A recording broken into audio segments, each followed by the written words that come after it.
expressed on this program are not those of intellectualradio.com, its subsidiaries, or sponsors. Encouraging, educating, and empowering you into action. This is Warriors Talk with your host, Lady ReShell. Hello. Welcome to Warriors Talk with author and founder Lady ReShell, where we move away from awareness towards action. It's Testimonial Monday. Our topic for today is what happens when you don't give consent. We are live on Intellectual Radio. We just heard from Roman with the drive at 5. Keep it locked right here on Intellectual Radio and allow us to feed your brain. On the last episode of Warriors Talk, Rizal and I talked about behaviors that keep you single, part 2. Go over to YouTube, type in Intellectual Radio, stay connected for any episodes you may have missed. The quote of the day is, know what sparks the light in you, then use that light to illuminate the world. We are grateful for our sponsor. We have Emmanuel C.O.G.I.C with Pastor Michael Richardson, and he has a special message for us.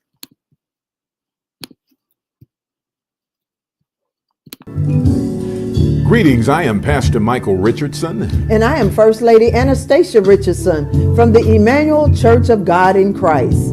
We're located at 3058 West Van Buren in Chicago, Illinois.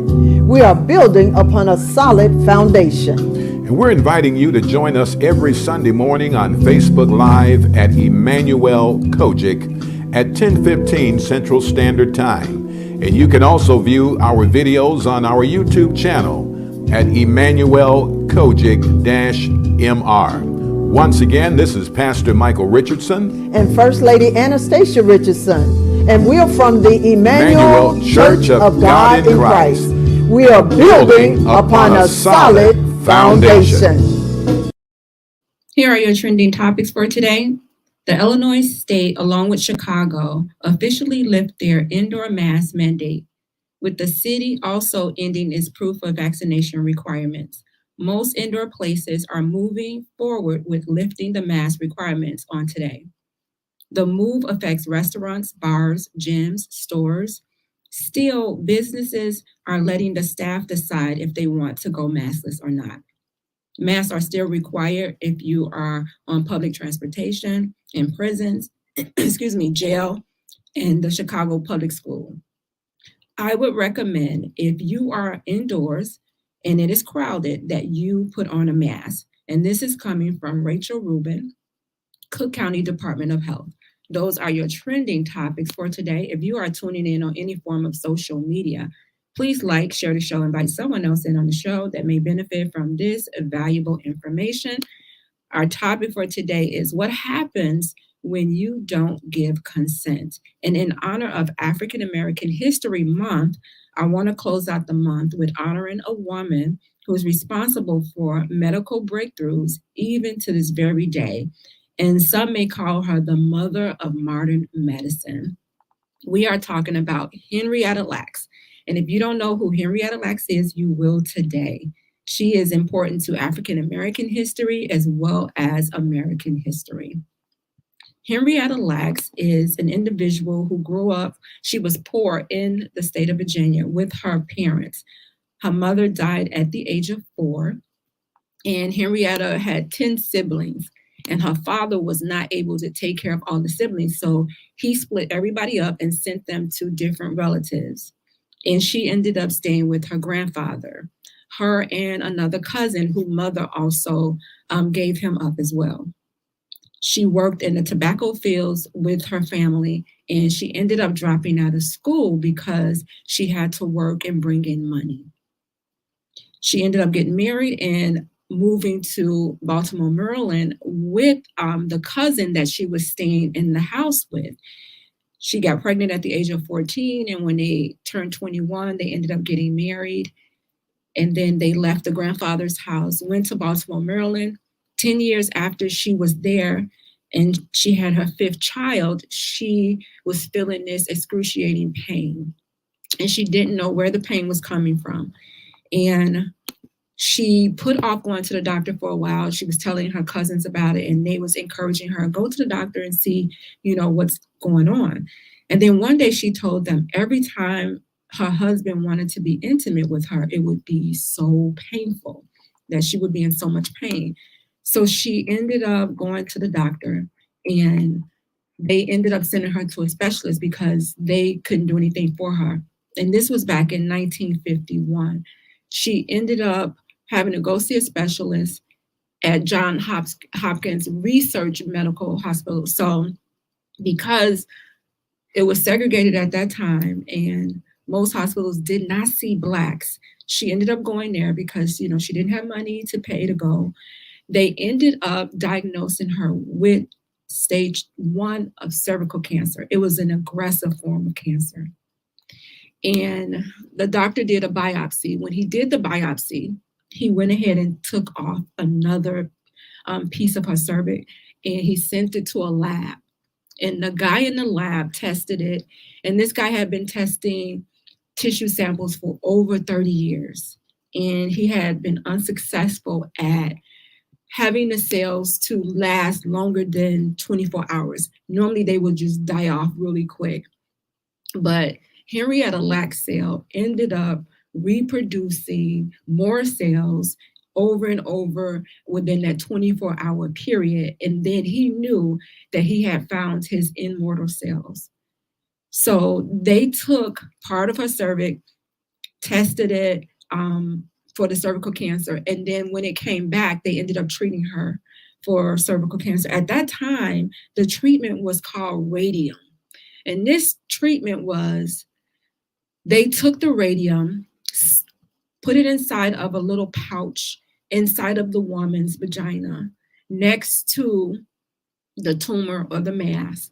And then they stitched it inside of you until, all of the radioactive liquid or whatever get inside of your system, right? And I'm like, that is really like a horrible way of doing it. That's probably how we do it right now with the stem cell, because the way they was doing it back then, Tracy, was like, it was horrible. I'm like, what woman would want to be walking around with these toxins, inside of her like that?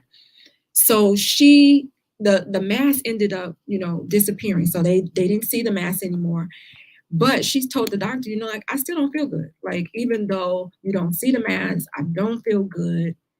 And then they said, okay, they ended up, she ended up getting into the hospital, right? They admitted her. She ended up showing the doctor her, raised up her shirt. She said, I feel like, the stuff was eating her alive. And when she raised up her shirt, he could see like, the blackness, the hollowness that the cancer was causing. So her system ended up shutting down. She was in the hospital. Her organs ended up shutting down. She was in pain. They couldn't do anything for her. And then she ended up passing away. While she was in the morgue, they went in the morgue to take more samples from her while she was dead, just laying on the table. They got more samples that they wanted to use, and they started sending her samples all over the world to different research places for them to use so that they can test, because they didn't have like a human that they could test on, right? Of course, they could test on monkeys, but it's not the same as you testing on an actual human, right? So now that they have these human cells, they were using her cells all over the world, testing, different things. Now, they didn't tell her family. They didn't tell her family at all that, oh, okay, we are, using her cells. We found out that her cells are reproducing like nobody else. Like, it's just reproducing, and we're using these cells to find the cure to different diseases that they have been trying to do for a long time. What they ended up doing was they went to the father, and he had a 5th grade education, so he really didn't understand what they was trying to do. He thought that they was testing the family for cancer, but they wasn't. They was trying to test them to see if they had the same cells that she had so that they can collect their cells, right? So that's where, when you think about the consent, like the informed consent, they didn't really give them consent because they didn't even understand what was going on. They sent the lady to the house. The lady that came to the house had a really thick accent, right? And she's trying to explain to them exactly what she's trying to do using these big old words. And they looking like, okay, so she's trying to test us for cancer so that we can see if we're going to die from the same thing that, Henrietta died from. And so they ended up taking the samples from them, and they kept calling the lady that took the samples, and they called the hospital and they said, we didn't take any samples. We don't have any samples. Like, I don't know what you're talking about. They never did give them the results from those samples, right? Because they wasn't going to give them any results. It wasn't like a blood test or anything like that. They just was testing them to see if they had those same cells that were reproduced like Henrietta's cells were reproduced. So even though Henrietta ended up dying, her cells ended up living. And they have found so many different cures with these cells because they didn't have anything to test these different viruses on. They couldn't do it on a human because of fear that it would kill them. And of course, now we have clinical trials to where we can have individuals to consent, to volunteer, to say, yes, I'll be a part of a clinical trial to see, if this medicine or if this treatment is going to help somebody else. But back then, when, they were going through segregation, they had the African-American people in a ward, right? Because they couldn't pay to go to the hospital. So they had them in a ward. Everybody who was sick was in this ward. And the doctors would, I don't want to say treat them, but treat them like lab rats, right? They was using them like lab rats and taking tissue samples from them and sending them all over, doing these different tests on them because they felt like, well, that's payment because we're giving them treatment because they're here. They can't afford to pay. So they felt like they could use them, use their cells, use their tissue samples to do whatever they wanted to do with them because they didn't have any money to pay them. And when you think about that, I think about medical racism, right? When you think about that, you think about the Tuskegee experiment and how, they basically just lied to these men. And then when there was some medicine that could help them and could cure them, they didn't even tell them, right? And so you wonder why we still have this mistrust of the medical system. We still don't trust fully. Even when the COVID vaccine came out, a lot of African Americans like, whoa, I am not about to take this vaccine. Like here they go again with this experiment, and they are trying to, poison us. They're trying to kill us because of what happened back then. And even with Henrietta, just slicing off an extra piece of her cells and not telling her what was going on. She had no idea. She had no idea what was going on. They didn't tell her anything, right? They never told her that, hey, we found out that your cells are reproducing like crazy, and we're sending these cells all over to different places so that they can help us with research and find cures for different things. Like, she didn't even know how great she was before she passed away. It's Tracy said, and still we don't get the same medication. That's that racism when it comes to the medical system. We don't get the same medicine. And you would think you would think you have the same diagnosis, right? We all go in to get the same treatment. And I know that everybody have their own personal issues that they're dealing with, but the numbers are just they're so overwhelming when you think about even breast cancer, with 40% of the women dying, even though we don't get breast cancer more than, any other race or the Caucasian race. But when we get it, for some reason, it's horrible on our system. And like I said, I know that it has something to do with what happened, back then with them experimenting on us. Tracy said it's a real thing to this day for Blacks. It really is. And I don't even know if anything could ever be done to kind of calm my fears. Like, I don't even know. I mean, it would have to be something really, really big for, something to happen for us to be like, okay, we'll participate. We're not afraid.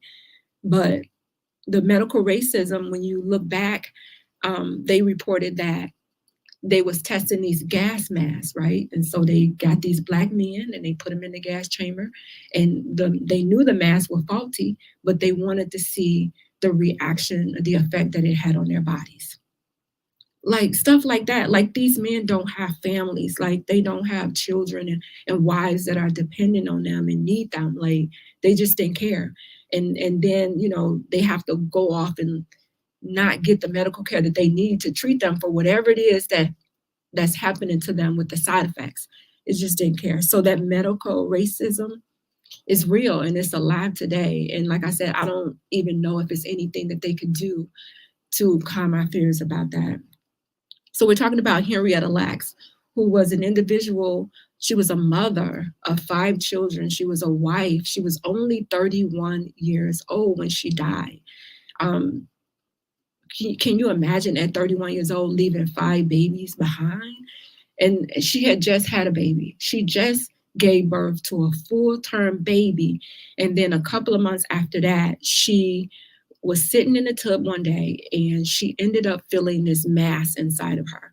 And, you know, when she went to the doctor was like, okay, you just had a full-term baby, but in your medical records, there's nothing saying anything about a mass or a cyst or anything. And so that just led me to believe like maybe they did see it and just didn't document it. You know, maybe they was just like, okay, let's just let her have this baby and she's on her own because of the time period that we was in. They might have just overlooked it on purpose. That's what I was thinking, because it's like, when you have a baby, you got to go up in the lady. You see everything. The doctor see everything. So unless it was a really aggressive form, and she was diagnosed with an aggressive form, but I'm just like, how did they not even see anything unless they saw it and then they didn't see it? I think about the ethical issue. Was it ethical for them to take her cells, spread them all out over the world, and then not include her family in it? And her family talks about how these people have made money. You know, I know at Johns Hopkins, they said that they didn't make money off of sending the cells to the different research labs, but individuals got accolades, right? When you get accolades, you get promotions, you get more money. People call you to speak about things, you get paid. But this family has not gotten any money whatsoever from this. And they was talking about how they was having medical issues, health issues, but they didn't even have the money to go to the doctor to take care of the issues that they had. They didn't even know that they took their mother's cells until 20 years later. 20 years later, they found out that, oh, they're using these cells to cure things, right? The daughter, it was a mother-in-law, she ended up talking to one of the researchers, and the researchers was telling her, yeah, we're using the HeLa cells, and we're finding all these different cures. And she's like, HeLa cells, like what is that? And then he told her it stands for Henrietta Lack. You know, when your specimen goes to the lab, they use the first 2 initials and the last 2 initials are your names. So that's how the HeLa cell came from Henrietta Lack. And she was like, I know Henrietta Lack. And then she went back and told the family, like, hey, they're using these cells, and that's how they ended up finding out. They even tried to change the name. They was saying that her name was Helen Lane because they didn't want the family to find out that this is what they had done. So they knew it wasn't ethical what they had done. They knew, but because the individual she was an African American, they felt like she didn't have a right. They felt like we could use her as a lab rat. They really wasn't trying to treat her. They was just trying to use her tissue. So when she would come there, they was just using her as a lab rat. And then she would go home to her 5 babies and her husband suffering. And then she ended up, dying. And to have them to actually come in the morgue and take more tissue samples it's inhumane. It really is. So I think about where we are today with medicine and how individuals are being treated. And I know for African Americans, we still are not getting into the doctors fast enough, whether it be from them scheduling our appointments too far out, or maybe we have to travel far, We have to get referrals, and all of that stuff take time to do. And maybe we're just not getting recommended for the best treatment for whatever it is that we're dealing with. Because as much as they're charging us for all of these different chemos, high blood pressure medicine, diabetes, the insulin, like, and all of this research and all this money that they're collecting, you would think that we would have more cures, we would have more vaccines for different things, right? But Henrietta Lack's, her cells actually is living on. And to this day, even with the COVID-19 virus, they used her cells to test for the COVID-19 virus. So Henrietta's daughter, Deborah, she was kind of upset when she heard that they was using her mama's cells, because she felt like my mom's soul is not at rest because she's being spread all over the US, right? That's got to be horrifying, just to know that, you think that, your mom is not at rest because of what they did to her. But I feel like even though they took her cells from her without her permission, without her consent, and treated her like a lab rat, good did come out of it, because with the cervical cancer, we know that they do have a HPV vaccine, right? We do know that from her having cervical cancer and from them using her cells to be able to test, we have a vaccine for that. And so now girls can get the vaccine as early as 12. And I would just say, before you vaccine your girls for that, just do your research. But that's only the one vaccine that we have for cancer that we know that prevents a certain type of cervical cancers, is the vaccine, the HPV vaccine. We know that it eradicated polio. Her HeLa cells helped to find a vaccine for polio. So, I mean, this woman, even though, they treated her like she wasn't a person, she didn't have a say into what was going on, what they did. However, she did have some contributions to medical science. And in fact, they call her the mother of modern science. So here are some other things that she contributed as far as for medical science. She contributed to them developing the drug for tamoxifen for cancer, chemotherapy, gene mapping, even leukemia, Parkinson's disease, influenza, even in vitro fertilization, even AIDS. Like, her cells have done so much for individuals who are suffering. And although they took her cells, her tissue, without her consent, and her family is not getting any money, they're suffering to this day.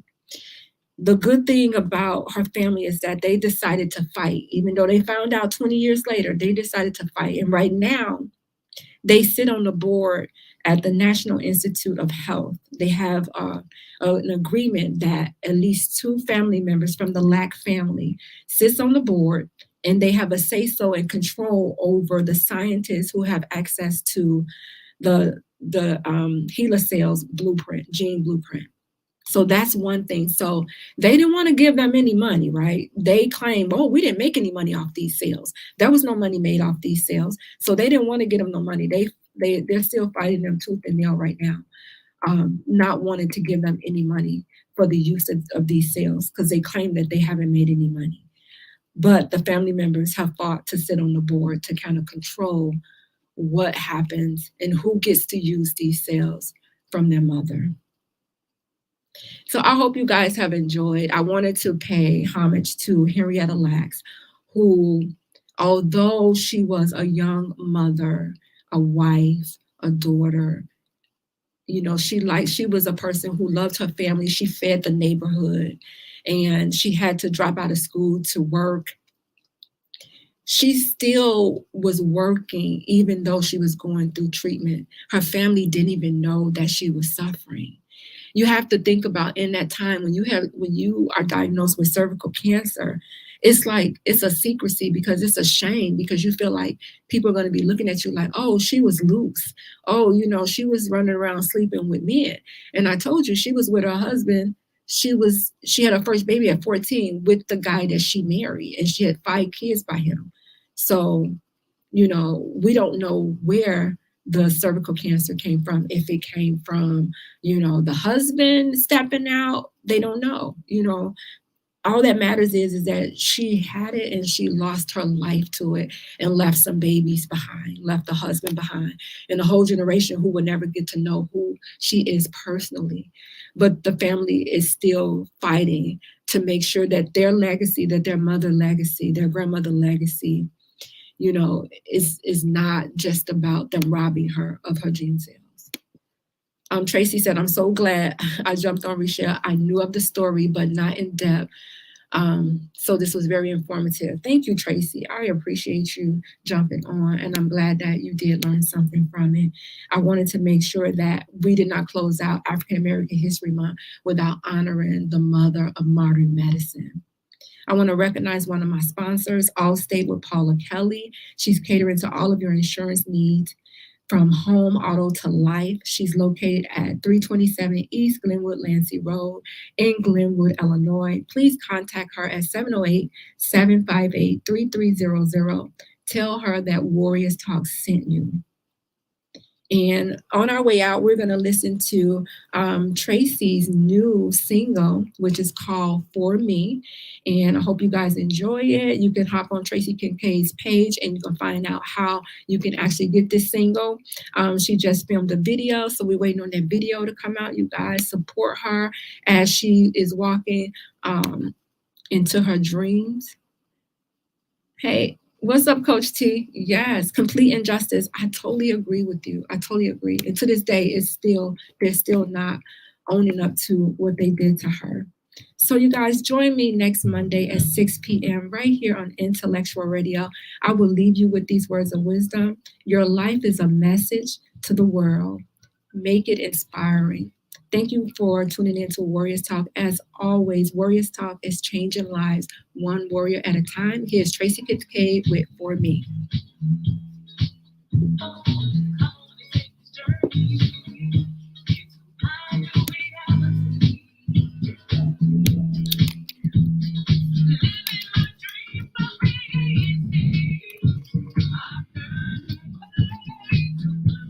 Flyer for the show?